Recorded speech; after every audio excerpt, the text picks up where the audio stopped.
So today I wanted to talk to you about my personal experience with panic attacks and panic disorder and generalized anxiety disorder, because this is a very common, prevalent, normal thing in our society. There goes my cat. I don't want to reveal anyone's private information, or I want to make sure everyone is anonymous, but what inspired me to create this video today is that there is a coworker of mine who has been having trouble with panic disorder lately. She's about my age. She's also a single mother. Hang on one second. Okay, I'm back. Where was I? So this coworker of mine has been struggling with panic attacks lately. We're close in age. She's a couple of years younger than me, maybe 2 or 3 years younger than me. So my first experience was around the age of 18. I graduated high school. I was in no way prepared for college. I grew up with a single mom. My parents were divorced since the age of 7. My father provided financial assistance to my mother, but he was always working, and he, wasn't always available emotionally. And I don't want to go back too much with my whole childhood and my upbringing. I'm just gonna get right to the meat and potatoes and get to the point of it. 18 years old, graduated high school, no plans for college, no plans for my future. I had no idea what life was going to be for me. It took me a long time to realize what panic attacks and what panic actually is. It is the fear of feeling fear. It took a long time to come to this understanding and this conclusion. But my fear was, I'm all alone in this world. How am I gonna make it on my own? I don't have a plan.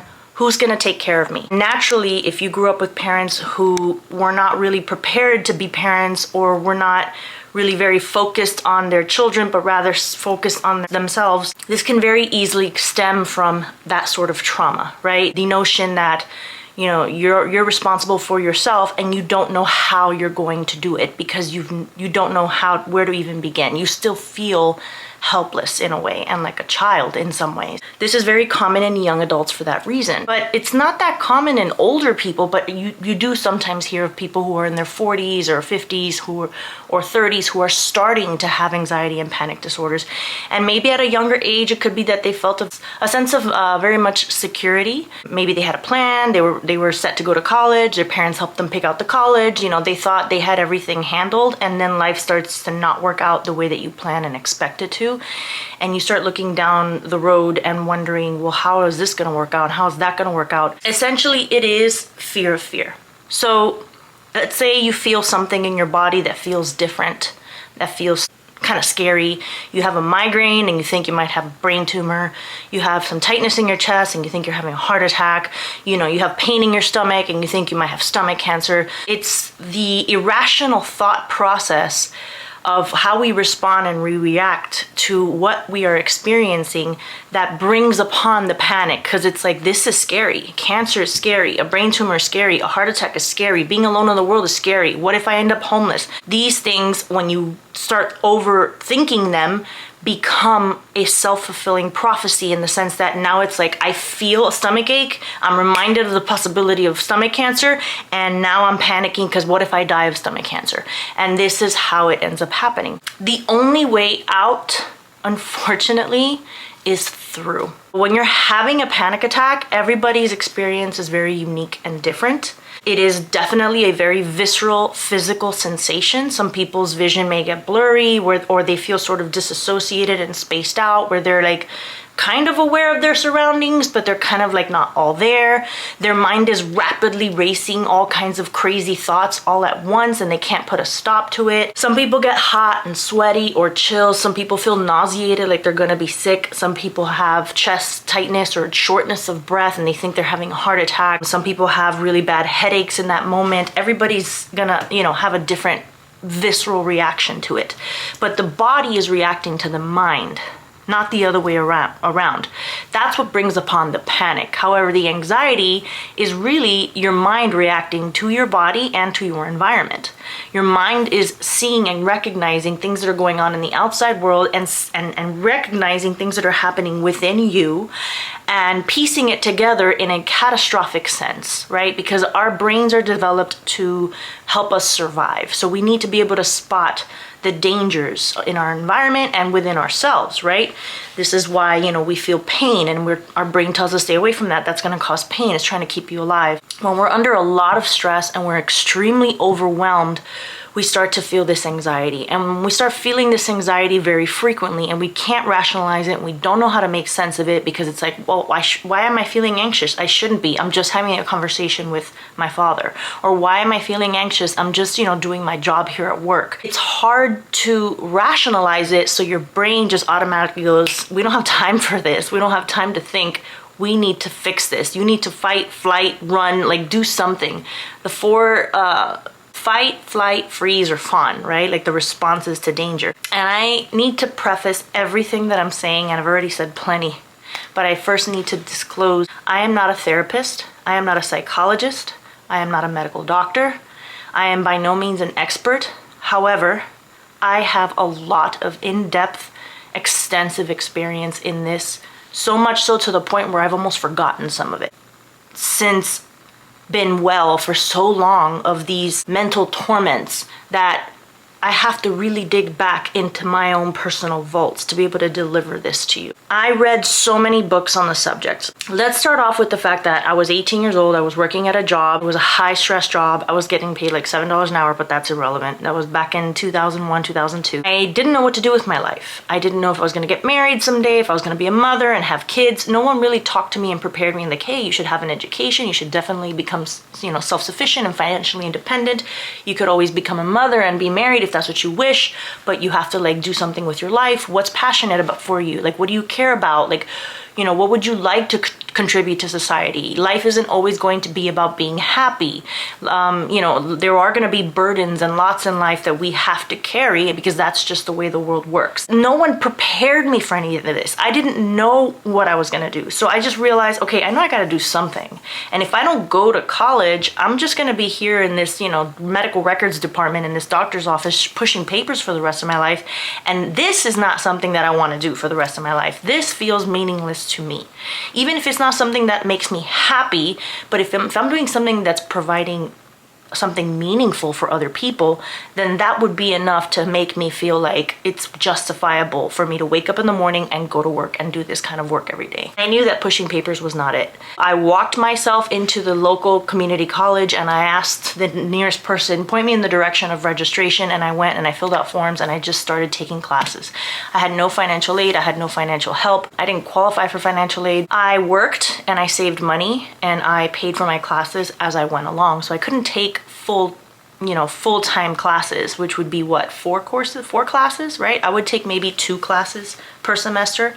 I would put them on a credit card and I would pay them off slowly until the semester was done, and then they'd be paid off before the next semester. But I didn't know what I wanted to study. I knew that it was not a destination for me, at least at that point. I knew that it was a journey. It was a matter of me taking different classes and kind of oh, I like this, oh, I don't like that, figuring myself out. Unfortunately, it's a very expensive way to figure yourself out, but I lived at home with my mother and I didn't have to pay her rent. She never asked me for any money. I paid for my own car payment. I paid for my own car insurance. I paid for my own cell phone, and every other dollar that I made that I didn't spend, I saved, and I really wasn't a big spender in the first place. The stress of my job, the demand started becoming more and more demanding. And the stress of, taking courses and trying to pass and get good grades and just everything, for some reason, I started feeling like a sick feeling in my stomach.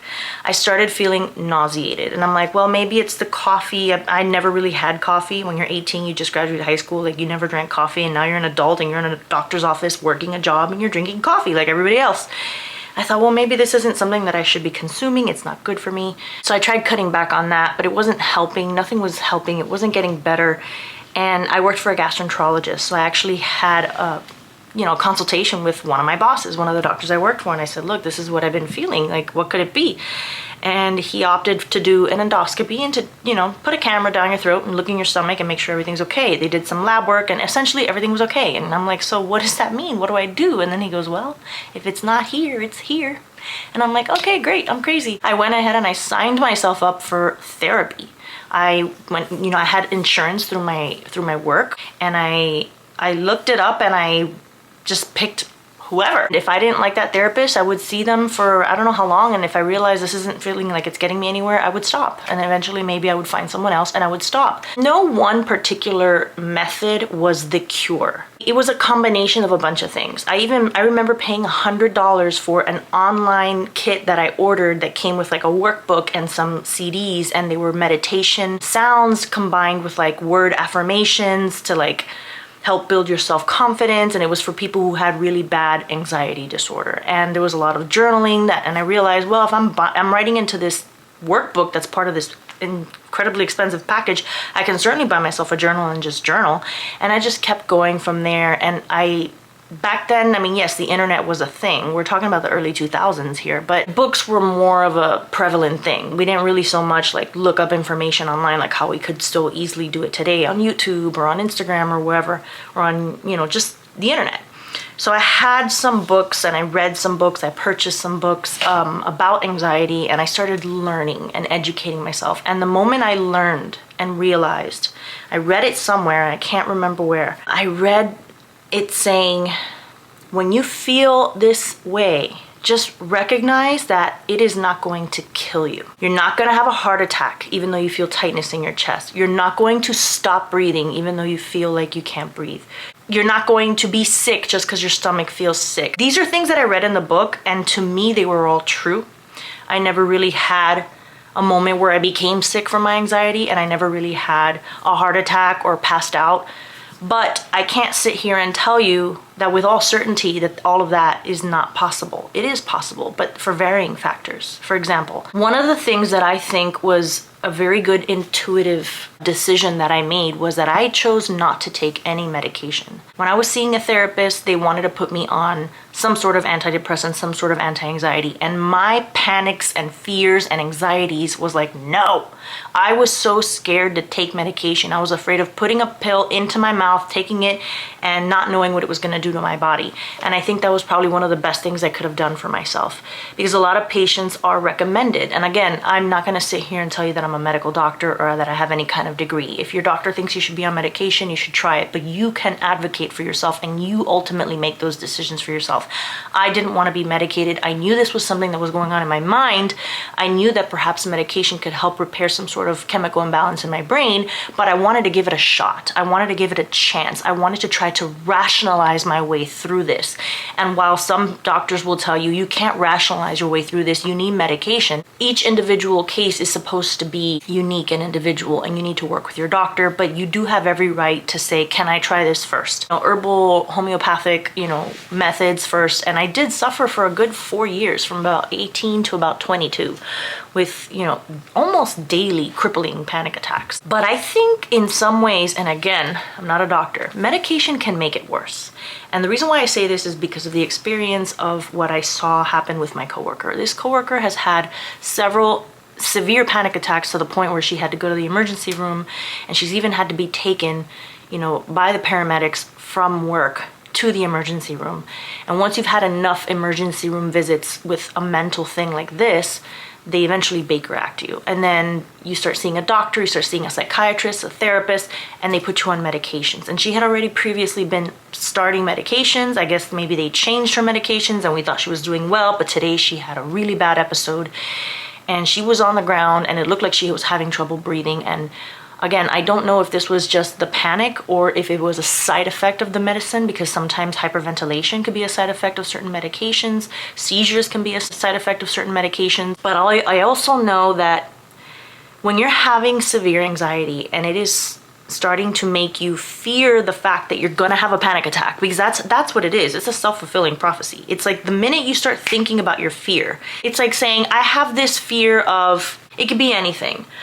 I have a fear of dogs, and I'm walking down the street and this dog is like running up to me, and the owner lost control of the leash and he's coming up at me, and I'm starting to feel that panic. That fear is happening in that moment, so it's understandable to have it. But now let's say you're sitting at your desk at work and you start thinking about when that dog was running up at you, and you start recreating that feeling, you start feeling it. You're like, oh my gosh, like I'm feeling the same feelings as when that happened. You start becoming fearful of the fear. What if I go outside again today and some dog just like runs up to me again? So anticipating the thing that you're fearing happening again is what creates the panic.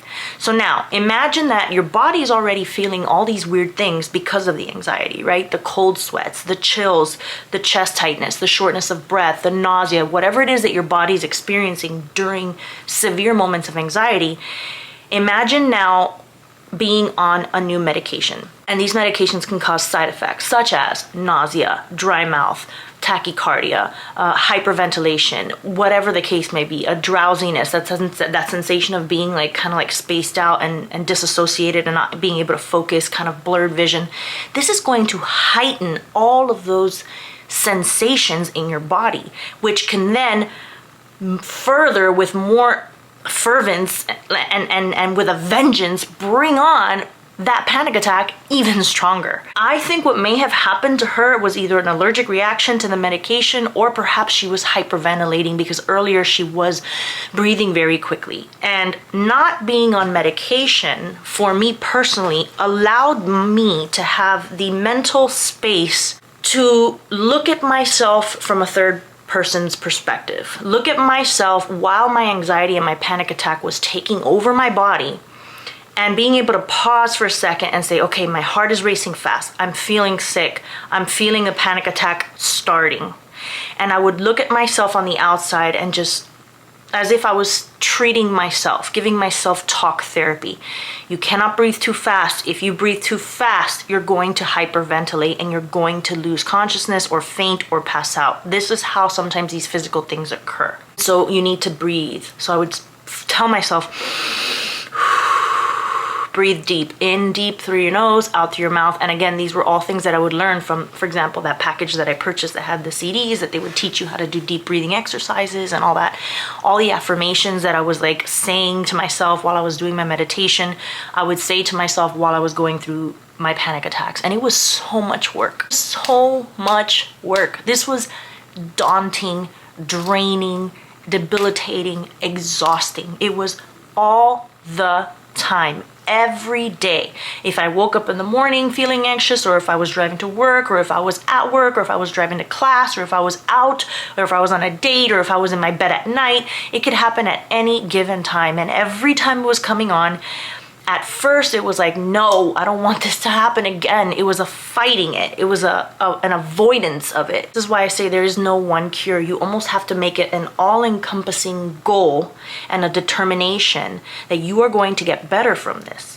No one pill is going to fix it. No one therapist is going to fix it. No quitting this job or, breaking up with that guy or whatever is going to fix it. It requires you to make multiple decisions every single day that helps somehow, some way move the needle in the direction that you're trying to go. And I remember reading in a book where it said, when your panic attack is about to come on and you feel it coming on, we view it as like this big scary monster. We're afraid of the panic attack. We're fearful of having fear. We're afraid of feeling panic. So you treat it like it's this big scary monster and you try to fight it. You try to avoid it. You try to not have it happen because you don't want to experience it. And that actually amplifies it and makes it worse. The more you try to fight it, the worse it's going to be. This is why I say the only way out is through. You can't run away from it. You can't try to fight it. You gotta just let it pass through you. Think of like when you're flying in a plane and you see clouds just passing through the plane. It's just, you have to let it come through you and go. This is not you. This is not your identity. This is not who you are. This is something that you are experiencing. This is something that is going to come, it's going to pass, and it's going to leave. And it may continue to come and pass and leave, but you need to not give it so much oxygen. But you also need to not fight it. In other words, you need to almost embrace it. You need to almost treat it like something that you are welcoming. And what helped me to do that was, instead of thinking of this panic as this big, scary monster, In my mind, I twisted it and contorted it and said my panic and my anxiety is like this obnoxious, annoying little chihuahua. Like this little thing that cannot hurt me, but it's just there and it likes to show up and it starts barking and gnarling at me and like snagging on my, ankles of my pants, and it's just like this annoying thing that is not gonna hurt me, but it thinks that it can hurt me. And I know better. I know that it cannot hurt me. I know that I'm in control, but I cannot stop it and I cannot control it. It's going to bark and have its little fit at me, and then when it's done, it'll be done. So bring it on. Every time I would start to feel it, I would put myself in a situation where I could safely feel it. So even if that meant excusing myself and going into a restroom, sometimes I'd be in a restroom for 30 minutes. So be it. Find a place where you can safely let your body feel whatever it's gonna feel. A lot of times, to help with the disassociation, I would look at myself in the mirror and just stare at my own eyeballs and just tell myself, you're gonna be fine. You're gonna be fine. You're gonna be fine. This is just your body feeling stress. The stress is passing through your body. And I would envision that it's just this little dog. And I'm like, yes, I feel nauseated. So what? I'm not gonna die. This is not stomach cancer. If I get sick, I get sick. It's no big deal. So what? I'll live. And I just had to keep rationalizing it that way, pacing and controlling my breathing so that it would not hyperventilate and eventually make me pass out until it would pass. And with each panic attack, I kept looking at it from this perspective, and I kept talking myself through it, and I kept telling myself the affirmations from my meditation kit that I purchased. A lot of it was, you're strong and confident, you are capable. I wish I could remember some of these things because this was a long time ago. I'm 40 years old now, and this happened to me from the age of 18 until the age of 22. And I'm going to get to at the end what it was that made it stop happening when I was 22. Side effects from medications like hyperventilation, seizures, mood or mental changes. It can make you feel more depressed, can make you feel suicidal. All these things that medications can make you feel can make the panic symptoms worse, which is why I'm glad I didn't take medication at the time. It's not to say that I never took medication. There was a time in which I did take medication for depression, and believe it or not, I started antidepressants last year, and as well as some anti-anxiety medication because I was going through a lot of things with the whole process of purchasing this house and the big responsibility of it all. Nothing to the degree of what I experienced when I was younger, because I don't think, knock on wood, I don't want to like jinx myself, but I don't think I could ever experience panic to the degree that I used to, because I feel like I've been through so much of it already that I'm so familiarized with it. I have had some heavy, severe moments of anxiety, and I know how to just let it sit with me and let it pass without having it completely take over my body. Maybe that'll change someday and maybe I'll have them again. I don't know. I feel like knowledge is power, and the more you know and the more you understand about what's happening to you, what's happening to your mind, what's happening to your body, and the more you can like talk yourself through these things, the easier it becomes. And once you know something, you almost can't unknow it. You need to know that you are capable and strong enough to handle what your mind is doing to you. You need to understand that for a long period of our lives growing up as children and young adults, we think that our minds control us. There's something that just snaps at some point in the future, sometime in your life, where you realize, oh my God, no, I can control my mind. I'm in control of my thoughts. My thoughts come and go like objects in a sky. You're like, oh, there's a plane, there's a bird. Like things just pass through my mind, but I choose what I want to grab onto and what I want to focus on. If something is trying to like interrupt my focus and be all up in my face, I need to like step away. I need to do something to calm myself, relax, take a break, and just tell myself, I do not want to focus on this. This is a distraction. This is a fear. This is a self-fulfilling prophecy. This is something that is not going to move the needle in the direction that I want. It's not going to help me. It's not going to advance me.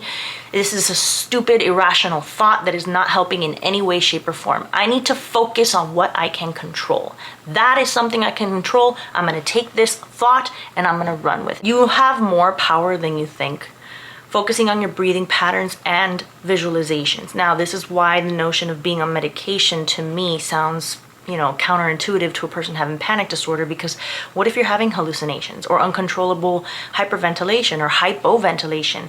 These could be signs of a serious underlying medical condition and not just panic. brought on by thoughts or stress or PTSD. Any physical illnesses that might be actually going on with your body have to be ruled out first, because if you're having physical symptoms and no one is validating it, you're going to the doctor and you keep telling them the symptoms you're having and everybody's like, you're fine. Then you think you're going crazy. So every time you have these physical symptoms, you start panicking because you're like, there's no solution to this and I keep feeling this way. So you have to make sure first that there isn't a physical underlying condition. So when you see people having physical reactions, like they're on the ground, they're not able to breathe, or their heart stopped, or whatever's happening, they're, spitting up blood, these are obviously physical ailments that need to be medically treated. And these people are going through the panic and the anxiety because they know that there's something wrong. But let's say you've had all these tests like I had my gastroenterologist check me out and everything was normal, then that means it's in my mind. And it can happen from stress and PTSD or any kind of trauma. Trauma doesn't have to be a humongous, horrible thing like living through a war and watching a person get blown up. Trauma could be something as simple as having a parent emotionally neglect you growing up. It could be anything. And that can be treated and cured with self-talk therapy and outside talk therapy, like having a therapist who can help you strategize and make sense of things and rationalize things, or through reading books or through meditative practices. So if you don't have a physical ailment and it is all in your mind, you actually have half the battle won. You have more power than you think. The only way out is through. You have to look at it like it is not something that can completely consume you. You have to remember that you are in control of you. You are in charge of you. Make sure you go to the doctor and make sure that you rule out anything that could be physically wrong. And if everything is physically checking off okay, there's no tumors, there's no cancer, there's no underlying disease, there's nothing physically ailing you, then it's time to start working on your mind. And like I said, there's no one medicine, there's no one person, there's no one solution, there's no one cure. It's not going to be this pill, that doctor, that book. It is a growth process, unfortunately. Anxiety is a very, very common thing. Like, again, I'm not a doctor, but there are millions and millions of people in the world having anxiety. But having panic attacks is actually the anxiety manifesting itself in the physical form once you're aware of your own anxiety and you're realizing that you are actually having fear of fear itself. And when you realize that fear cannot kill you, fear cannot hurt you, you can start the process and the journey of conquering it and facing it. And I want to finish on this note. I'm remembering now a thought process that I begun and I never finished, which was this. When I started looking at my fear like that annoying little chihuahua, and I started embracing it, whenever I would feel those symptoms, I could be out to dinner on a date, or I could be like at work and I'm like, oh my God, it's happening. Like, I feel it. That's how it feels. It feels like something that you just can't control. It's just taking over your body and it slowly builds. I would excuse myself, go find a private space where I wouldn't feel embarrassed, where I wouldn't be seen. The last thing I wanted was for people to touch me or comfort me. As odd as it sounds, I wanted to be alone. And I would sit there, and instead of fighting it, no, I would sit down and I would look myself in the face, in the mirror, look in my own eyes, and remind myself that I was strong, that I was capable, that I can endure this, that this isn't going to kill me, that it too shall pass, and I just have to let it pass through me, and I would welcome it. And I almost did it also sometimes, not all the time, sometimes with a little bit of a cocky personality, like saying, bring it on, like this little annoying chihuahua, go ahead, bring it on, what do you got for me? I'm not scared of you. And so that might work for some people, but it may not. In other cases, sometimes I would pray and I would be very humbled and I would ask God for help and I would ask for guidance and I would ask for strength and I would ask for him to take this away. But again, trying to push it away and reject it never helped. What helped me was embracing it. What helped me was saying, it's okay, let it come through and let it pass. And those panic attacks started happening less and less frequent, or rather the occasions would happen farther and farther apart from one another. And they started to be shorter from the duration of like when it began until it ended, until they kind of stopped. And what kind of made them stop was becoming a mother. This has nothing to do with society and what we're seeing these days with people not wanting to have kids, and I don't want to get into all that. I know the economy is rough. I know that what we're going through is pretty much the Great Depression all over again. It's just that no one can see it because everybody is living credit card rich, credit card middle class, credit card surviving. And you know, with social media putting in our faces that everybody's still living seemingly normal lives, it's like a cognitive dissonance where we're not able to really admit the hardships that most of us are going through because it's not what we're seeing on social media, but it really is. So I don't want to bring it to that point of like, well, you should have kids because they'll fix your anxiety. No. But having something or someone, a living being to care for other than myself, someone that I was responsible for, believe it or not, I thought, you would think that would make your panic and anxiety worse. Oh my God, all of this responsibility on my shoulders. Like, you would think that that would make it worse. The notion of having to take care of myself was enough to start panic in me. But the notion of taking care of this innocent little life that I had created actually made me kind of be like, snap out of it. You need to grow up. You need to like get on the ball. You need to stop with this silliness because you got to take care of this thing. This kid needs to survive. And it kind of suppressed it. So I don't know if it was that, because there are some mothers who have postpartum depression. There are some mothers who continue to have panic attacks and anxiety, and especially at the notion of taking care of a whole new life, or if it was all the work that I had previously done, or perhaps it was a combination of both. But for me personally, having my children was almost like what saved me from this. At least that's how I see it. Because ever since, I never really had a panic attack after that. There was one instance in which I almost had one, or I kind of had a little one, and it was the first time that I bought my very first home. In January of 2022 is when I moved in. And the pandemic started around, February or March of 2020. I don't remember when this was, but it was early when I had first moved in. So it must have been either right before, right in the middle, or right after the pandemic. I think the pandemic had already begun because I remember not being able to really go to anyone's house or anything. I just called my friend on the phone. I called my sister on the phone, and I was having a panic attack. It was smaller, but I was familiar with it because I had experienced it before, but I hadn't experienced it in at least 15 years. I hadn't had a full-blown panic attack. It wasn't as bad or as big as I remember it, but I surely knew that that's what was happening to me. And there was a moment where I was like, I don't know how to deal with this. How do I deal with this? And I couldn't make it go away. And it wasn't as big. It wasn't as bad, but it was definitely one. And I never had one again after that. I guess it was the notion of, I'm no longer with the father of my children. I'm on my own now. I own this house now. My kids are with their dad. They're 20 miles away. My mom's house is 20 miles away. I'm all alone here. I don't know anyone. And that kind of is what brought it on. So it is the fear of the unknown, the fear of being by yourself and not knowing how you're going to make it, how you're going to survive. Or it can maybe not necessarily be the fear of that, but the fear of anything that is sort of crippling and gives you so much, whatever you're fearful of, as soon as you start thinking of it, you're going to perpetuate and create a panic attack, essentially. So be mindful of your thoughts, be mindful of your fears, do what you can to try to face your fears and conquer them. You need to desensitize yourself and get familiarized and comfortable with the things that you're afraid of. Briefly, before I wrap up this video, I don't want to go into too much depth, but let's talk for a minute about death. And there's a lot of people in the world, it's a very normal thing to fear death. And I might be eating my words the moment that I am looking at death, in the face. But I feel like to a degree, I have sort of conquered my fear of death.